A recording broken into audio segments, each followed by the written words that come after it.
The last period the index hit the late 80s was in the year 2000. Areas like manufacturing and exports registered negatively on a month-on-month basis. The area of finance also saw weaker confidence. This includes the local equity market, private sector borrowing and precious metal prices. The weaker rand also didn't help as it raised more worries about inflation prospects. Positive performances were seen in vehicle sales, retail sales and the construction sector. But overall sentiment is very weak. The extent of uncertainty that exists in the economic environment and in the policy environment is enhancing that uncertainty and causing a lack of confidence. So we need to move urgently to try to support predictability in our environment.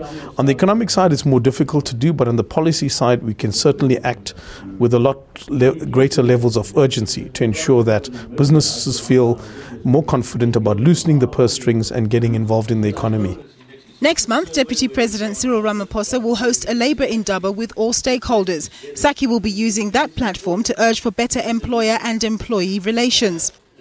And from a business perspective, it starts with a review of the collective bargaining system and why it's failing to deliver to the extent that it should, a review of the broader regulatory framework and what are the unintended consequences that come about when we try to support the workforce to a greater extent through enhanced labour protectionism.